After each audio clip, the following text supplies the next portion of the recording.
চলমান প্রক্রিয়ায় পুলিশের ভূমিকা আছে। পুলিশের ভূমিকা নেই এমন কোনো কাজ আমাদের বাংলাদেশে নেই। ধরুন যারা ফুটপাত দখল করে ব্যবসা বাণিজ্য সরাচ্ছে, এটা অবৈধ।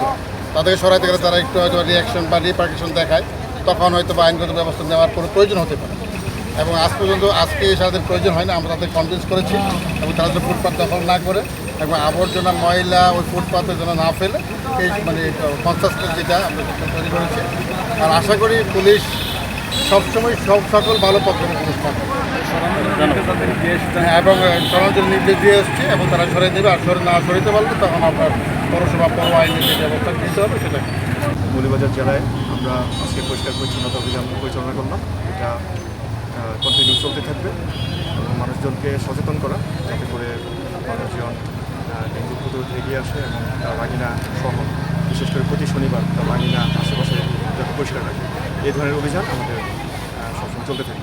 জাতীয়তাবাদী দলের সরকার গঠিত হওয়ার পর এই পরিবেশ অধিদপ্তর কর্তৃক আজকের এই পরিবেশ দিবস, এই পরিবেশ দিবসে মৌলভীবাজারের পরিবেশ রক্ষার জন্য আজকে প্রশাসনের উদ্যোগে আমরা জেলা বিএনপির পক্ষ থেকে এবং সদর উপজেলা এবং পৌর বিএনপি নেতৃবৃন্দ সহ আমরা এই পরিবেশ রক্ষায় আমরা নিবেদিত ছিলাম। আমরা এই শহরে সুন্দর যানজটমুক্ত এবং ফুটপাত দখলমুক্ত রেখে মৌলভীবাজারের এই সুনামকে অক্ষুণ্ণ রাখতে চাই।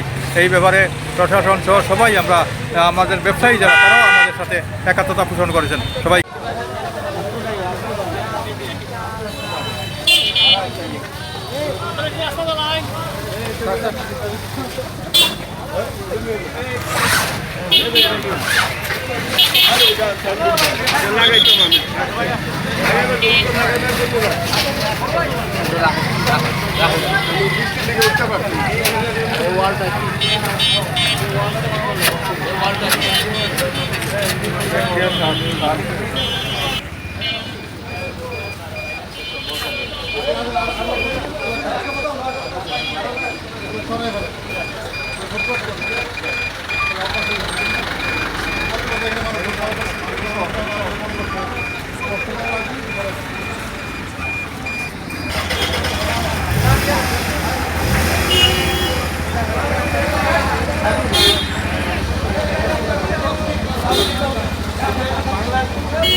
নির্দেশনা মোতাবেক বর্তমানে যেহেতু ডেঙ্গু এবং মশাবাহিত অন্যান্য রোগের প্রাদুর্ভাব বেড়ে গেছে, সরকার থেকে আমাদের একটা নির্দেশনা আসছে, পরিবর্তন আসছে যে প্রত্যেকটা শহর এলাকা এবং যেখানে জনবহুল এলাকা, বাড়ি আবাসিক এলাকা, এগুলো আমাদের পরিষ্কার পরিচ্ছন্ন করতে হবে এবং মশা যে উৎপত্তি স্থলগুলি এগুলো প্রজনন ক্ষেত্রগুলো আমরা চিন্তিত ধ্বংস করব।